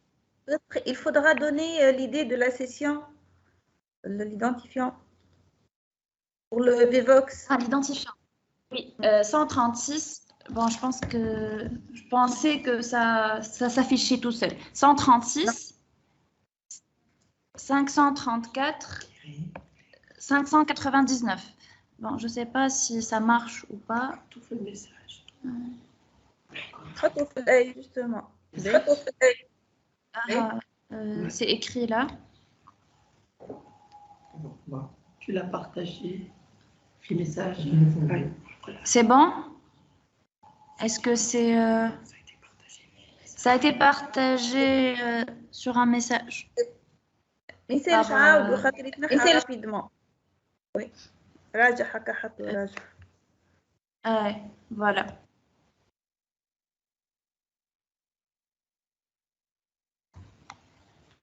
Je reprends ou... Oui. Donc, comme je disais, c'est le cas d'un jeune Tunisien âgé de 38 ans. Il travaille comme ingénieur en Guinée depuis 6 mois.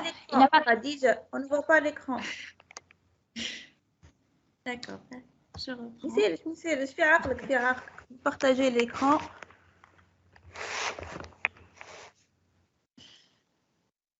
C'est bon, t'as C'est bon. Oui. Il n'a pas d'antécédents. Il vient en Tunisie pour les vacances. Il est venu il y a 5 jours. Il est ramené aux urgences par sa famille pour une altération de l'état de conscience. Et depuis 2 jours, il présente des douleurs abdominales, une diarrhée et des vomissements. Donc, à l'examen physique, il a un score de Glasgow à 8 sur 15. Il était fébrile à 39,2. Il avait un ictère cutanéo-muqueux. Il était à 111 battements par minute avec une tension artérielle à 80 de systolique et 40 de diastolique. Il était polypnéique à 26 cycles par minute et il avait une splénomégalie à 1 cm du rebord costal. Donc, à ce stade, quel est le diagnostic que vous évoquez en premier lieu?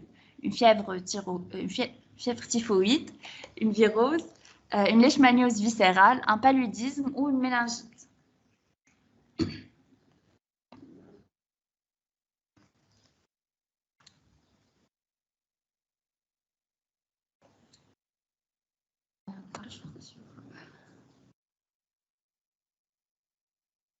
C'est bon?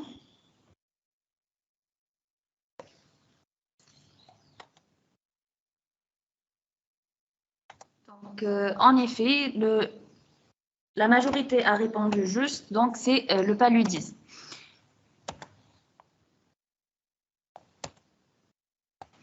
Je ne sais pas, ça bloque un peu, je m'excuse.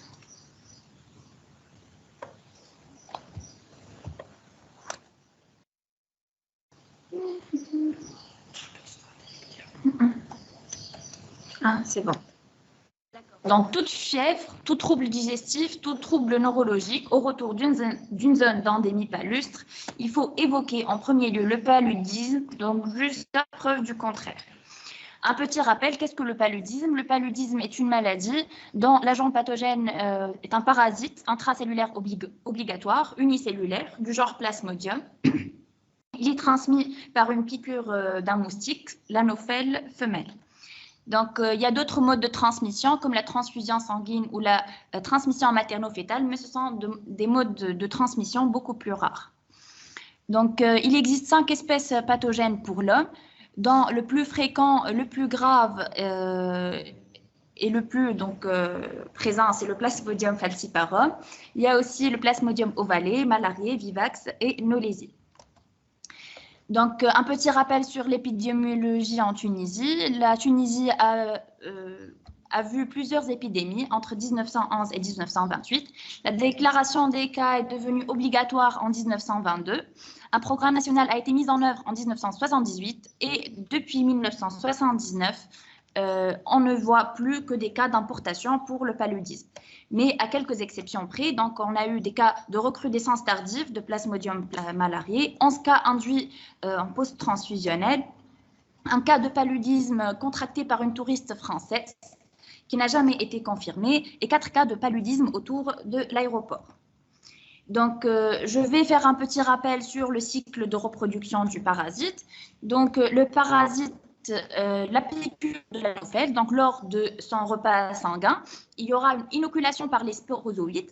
Ces sporozoïdes, ils vont migrer vers le foie, donc ils vont plus précisément infecter l'hépatocyte. Une fois l'hépatocyte infecté, donc il va se différencier en schizonte hépatique et la schizonte hépatique, elle va s'agrandir et se rompre pour libérer les numérozoïdes dans la circulation sanguine. Donc cette phase hépatique ou ce cycle exo-érythrocytaire dure à peu près entre 7 et 15 jours. Et c'est une phase qui est asymptomatique. Donc, une fois les mérozoïdes dans la circulation sanguine, ils vont infecter les globules rouges. Je ne sais pas si je peux utiliser le pointeur. Non, c'est pas grave. Donc, ils vont infecter les globules rouges et à l'intérieur des globules rouges, donc, ils vont se transformer en trophozoïdes. Certains trophozoïdes, ils vont maturer en schizonte érythrocytaire, qui à leur tour vont se rompre et donc libérer des mérozoïdes qui vont infecter à leur tour d'autres globules rouges. Ce cycle, il diffère d'une espèce à une autre de Plasmodium. Ça dure à peu près une journée pour Plasmodium knowlesi, 2 jours pour Plasmodium falciparum, vivax et ovale, et 3 jours pour Plasmodium malarié. D'autres trophozoïdes, ils vont se différencier en gamétocytes, donc gamétocytes mâles et femelles. Donc les microgamétocytes sont des gamétocytes mâles et les macrogamétocytes sont des gamétocytes femelles.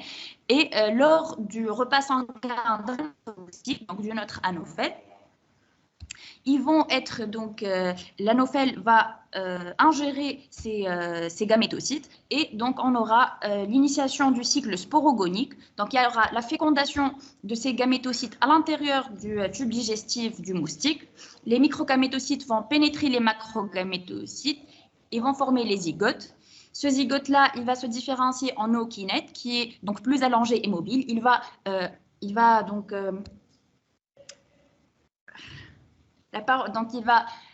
aller vers la paroi digestive, il va se multiplier et former ce oocyste qui va grandir et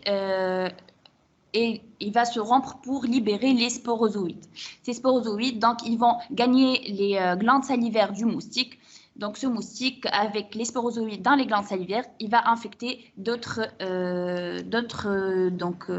hôtes humains pour perpétuer le cycle du parasite. Alors, quels sont les symptômes du paludisme?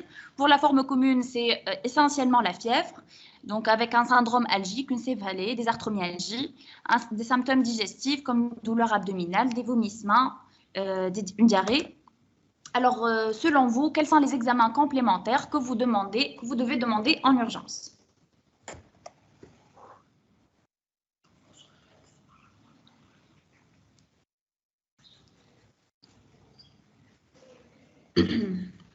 Donc, hémoculture, frottis sanguin et goutte épaisse, sérologie de paludisme, recherche des antigènes de plasmodium ou PCR plasmodium sur sang.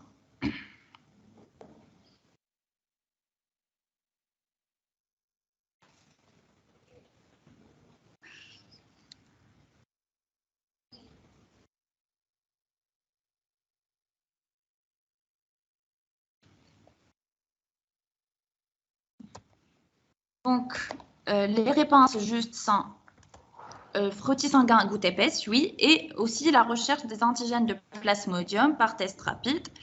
Donc, le frottis sanguin, les gouttes épaisses, c'est l'examen gold standard pour le diagnostic du paludisme.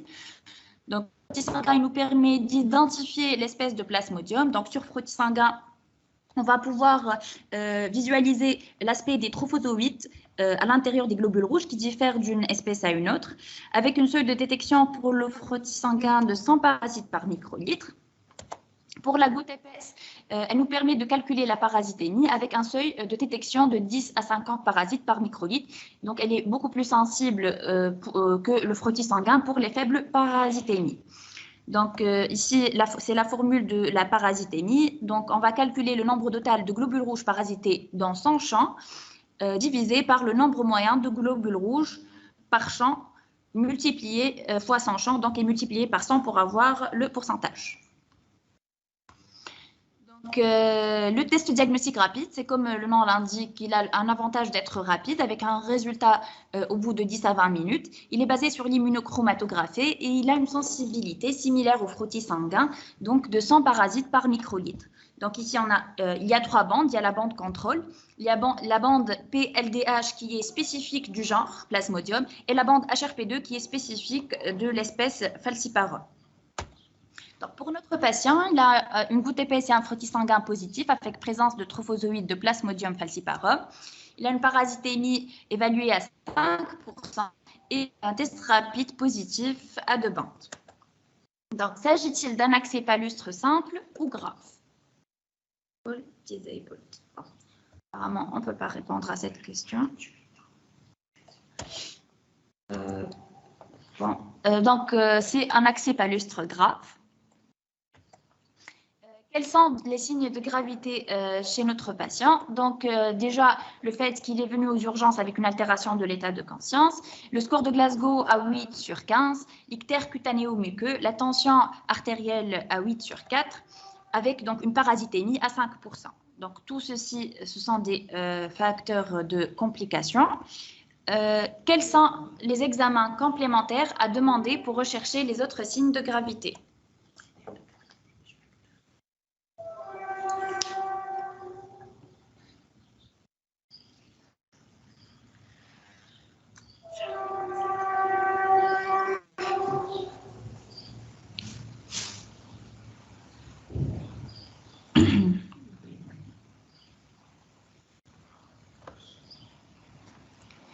NFS, créatinine, transaminase, glycémie et gaz du sang.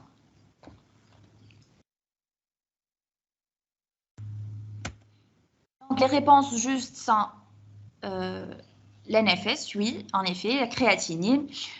Transaminase, non, plutôt la bilirubine, le dosage de la bilirubine. La glycémie, oui, et gazométrie, bien sûr. Donc, pour notre patient, à la NFS, il avait des globules blancs à 4900. Des PNN à 2900, des lymphocytes à 1900, une hémoglobine à 15,4 g par décilitre, une thrombopénie à 95 000 contrôlée à 35 000.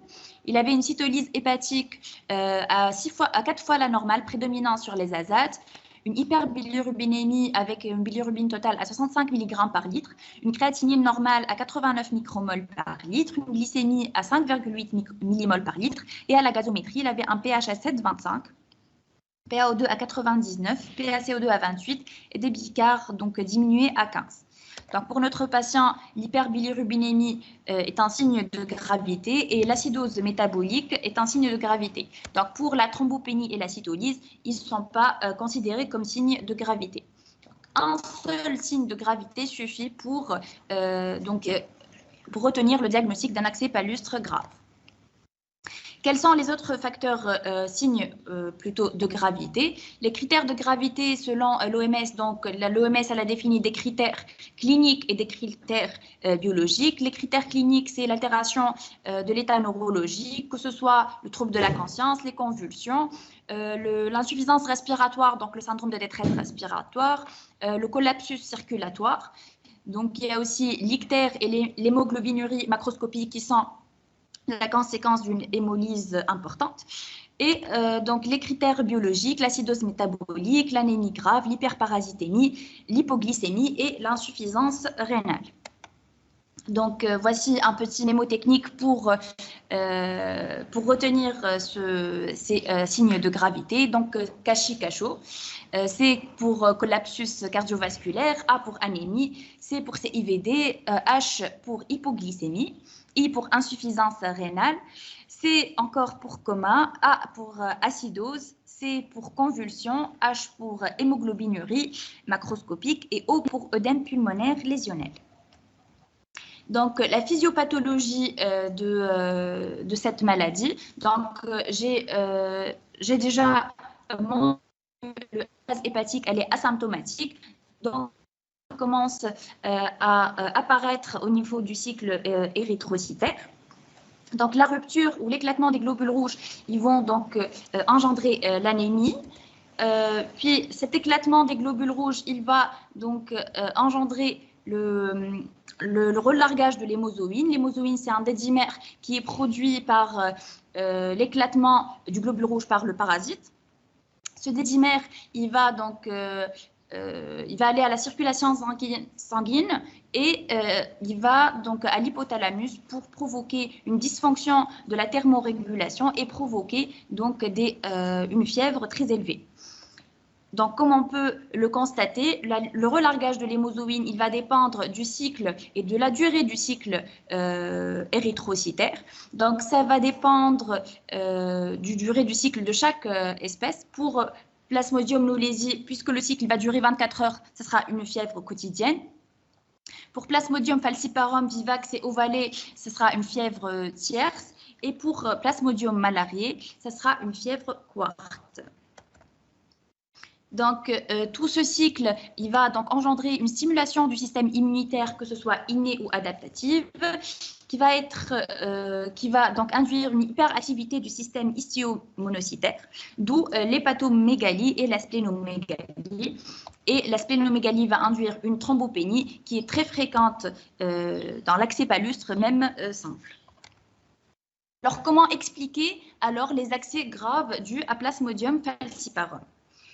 Alors, il y a deux théories, la théorie mécanique et la théorie immuno-inflammatoire, qui sont un peu intriquées. Donc, ici, il y a un schéma d'un vaisseau sanguin, d'un capillaire. Donc, au niveau du capillaire, il y a les globules rouges infectés par le parasite qui font adhérer à l'endothélium grâce aux NOPS. C'est quoi les NOPS? Ce sont des protubérances au niveau de la membrane des érythrocytes, qui sont en fait la conséquence d'une interaction entre la membrane des érythrocytes et des protéines produites par le parasite lui-même.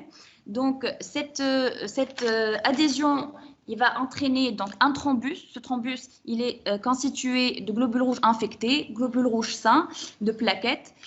Ce thrombus, donc, il va induire une obstruction du capillaire. Et l'obstruction, donc, ça va induire une ischémie de la partie en aval.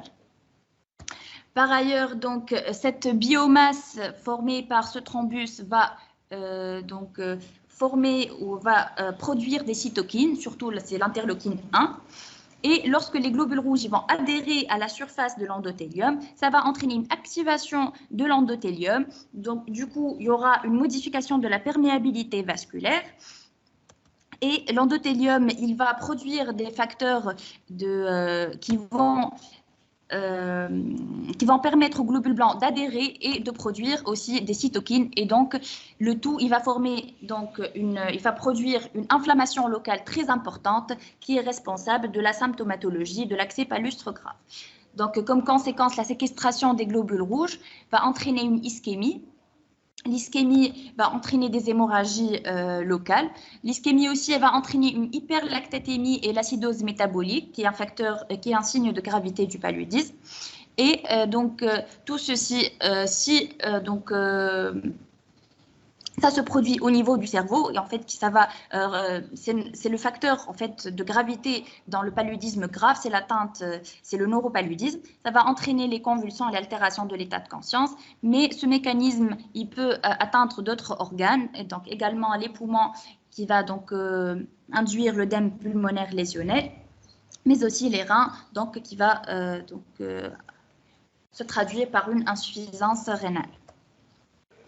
Donc, chez qui observe-t-on les formes graves? C'est surtout les sujets non humains, le jeune enfant en zone d'endémie, la femme enceinte en zone d'endémie, les expatriés de retour vers leur pays natal, mais et surtout les voyageurs de retour d'une zone d'endémie.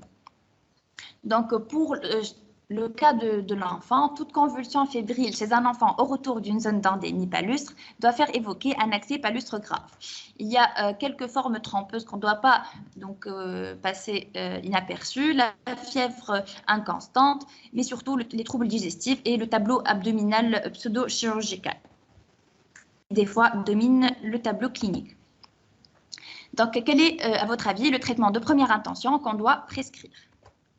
La chloroquine, la quinine, la mefloquine, la primaquine ou l'artésunate.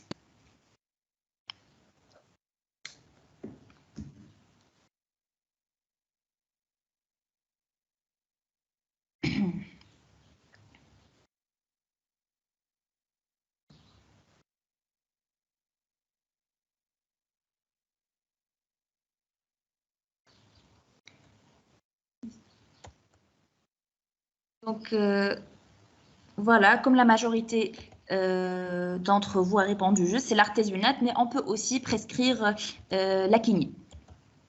Donc, le paludisme, c'est une urgence diagnostique et thérapeutique, et le paludisme grave doit être pris en charge en unité de soins intensifs.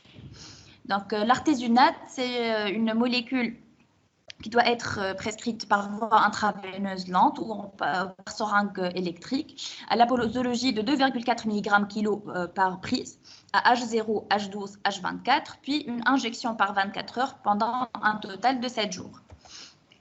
Le relais oral doit être mis en place dès l'amélioration clinique par artéméter, luméfantrine. Donc, les autres molécules, l'artésunate plus amodiaquine, artésunate plus mefloquine, donc les autres molécules, elles ne sont pas disponibles en Tunisie. Comme alternative à l'artésunate, on a l'artéméter ou la quinine. L'artéméter n'est pas disponible en Tunisie, mais la quinine, oui. Donc, avec une dose de charge de 20 mg/kg en perfusion de 4 heures, puis un traitement d'entretien de 10 mg/kg toutes les 6 heures, 8 heures. Donc, en perfusion continue ou en perfusion de 4 heures dans du sérum glucosé. Le patient a été traité par quinine par voie intraveineuse. Donc, quels sont les éléments de surveillance chez notre patient?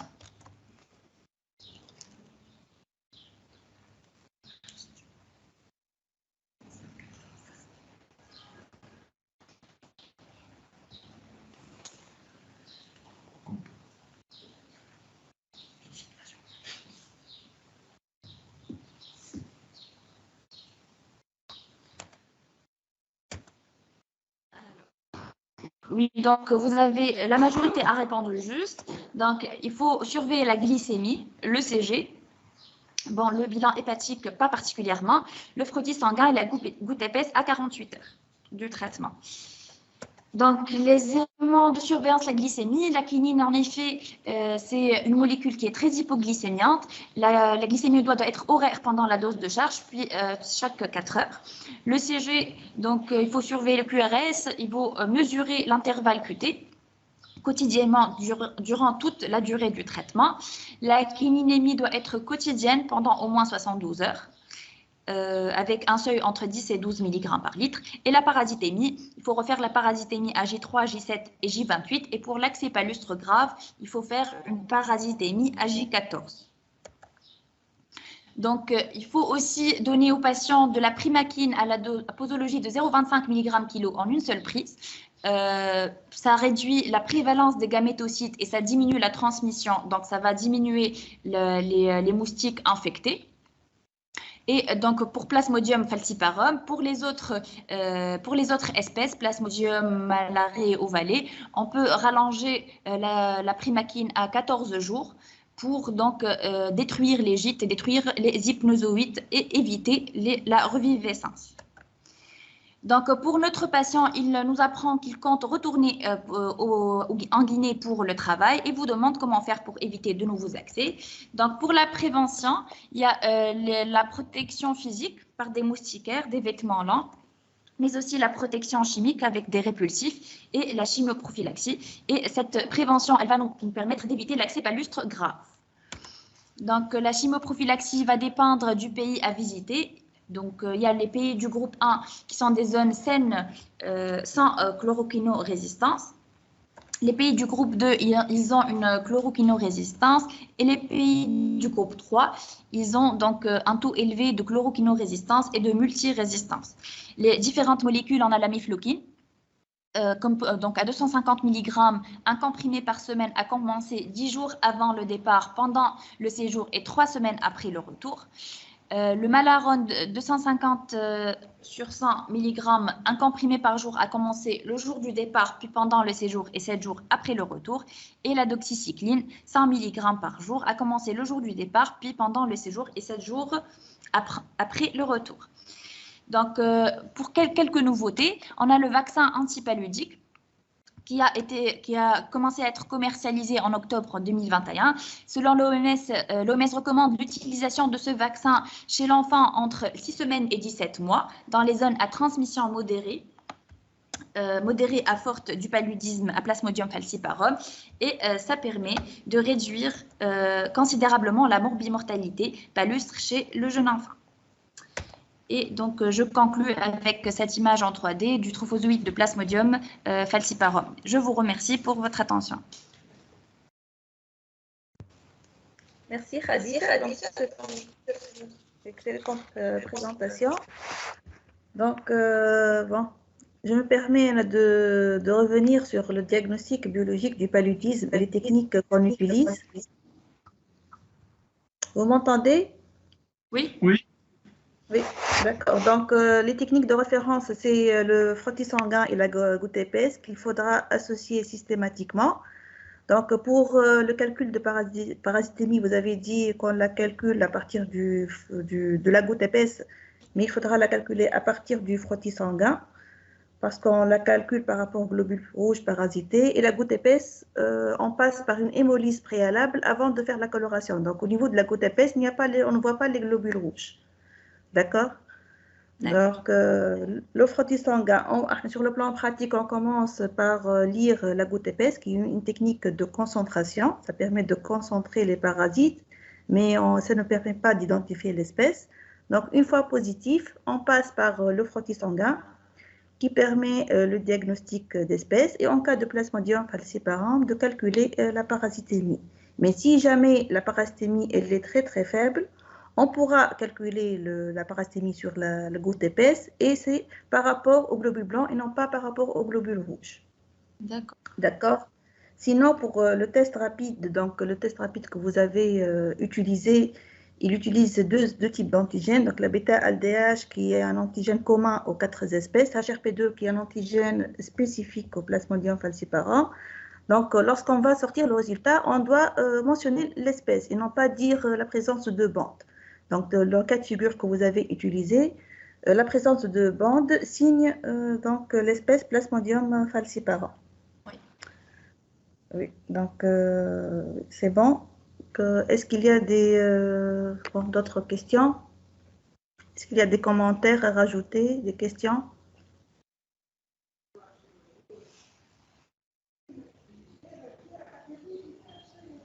Sinon, j'ai une question, Khadija.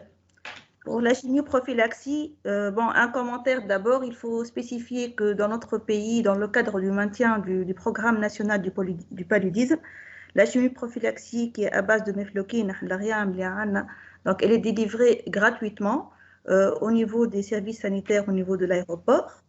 Et spécifiquement, donc comme vous l'avez mentionné, pour la mefloquine, on doit la donner 10 jours avant le départ. Pourquoi 10 jours avant? Pour évaluer la tolérance. C'est pour évaluer. Bonjour, je m'excuse, j'ai la voix un peu éteinte. Bonjour, Dr. Voilà, donc ces 10 jours, c'est surtout pour tester la tolérance, puisque la mefloquine est réputée être à l'origine essentiellement de troubles neurologiques, voire parfois de troubles psychiques. Donc ce premier comprimé, c'est surtout pour tester la tolérance. pour pouvoir après poursuivre cette immunoprophylaxie donc le long du séjour et jusqu'à 3 semaines après le retour. Sinon, il faudra changer de molécule de chimioprophylaxie. D'accord. Sinon, j'ai une autre question, c'est pour les jeunes. Pour le traitement de l'accès grave ou bien même l'accès simple à plasmodium falciparum, pourquoi on donne la primaquine systématiquement? Alors que la primaquine, elle est pour éliminer les hypnozoïdes. احنا انتوا في الكام تاعك عطيتوها non? Oui, j'ai expliqué pourquoi. Parce qu'on a encore les anopheles en Tunisie, on risque de réémergence du paludisme. Oui, d'accord. Donc on la donne, c'est une molécule gamétocytocyte, d'accord? Oui. Oui. Pour éliminer les gamétocytes, oui, très bien. Et d'ailleurs, parmi les stratégies de prévention aussi afin d'éviter la réintroduction donc, du paludisme en Tunisie, il y a le dépistage systématique aussi chez du moins tous ceux qui accèdent à la Tunisie par voie légale pour le travail ou pour les études essentiellement. Et le frottis-goutte-épaisse fait partie du bilan, donc du bilan systématique pour ces jeunes qui viennent essentiellement pour étudier. Et vous en faites tous les jours, docteur Ben Abdallah. Oui. Et on en trouve des cas de dépistage positif. Et nous, on est en train de recevoir ceux qui ont un frottis-goutte-épaisse positif alors qu'ils sont asymptomatiques. Donc là, c'est un autre moyen de prévention dans le cadre du programme national pour éviter la réintroduction donc, du paludisme et des cas autochtones essentiellement, puisqu'on a l'anophélisme comme ça a été signalé. Oui, effectivement. Donc, ce programme qui a réussi à éliminer le paludisme dans les années 70 se maintient jusqu'à ce jour, effectivement, donc, par le dépistage systématique, par la chimioprophylaxie qui est délivrée gratuitement et également par tout ce qui est enquête entomologique, si jamais il y a des cas déclarés, par exemple les 4 cas de paludisme d'aéroport qui ont été donc, signalés il y a 4-5 ans. Donc, est-ce qu'il y a des questions? Est-ce que vous...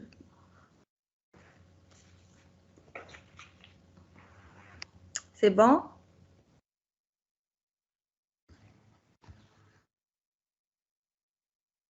Donc, donc on clôture la journée, docteur Kouba. Oui, tout à fait. S'il n'y a pas d'autres questions, on arrive à la fin de cet après-midi. Oui. Donc, je remercie tous les intervenants. C'était très bien. Donc, des excellentes présentations ainsi que donc leur seigneur. Je félicite encore une fois donc Hamza d'avoir gagné le prix. Donc, nous vous donnons rendez-vous, Inch'Allah, lundi 18 avril. Enfin, une séance de parasitologie. Donc, je suis contente. Et donc, je vous dis à très bientôt. Et Shaya Taïba. Merci. Shaya Taïba. À bientôt. À bientôt. Au revoir.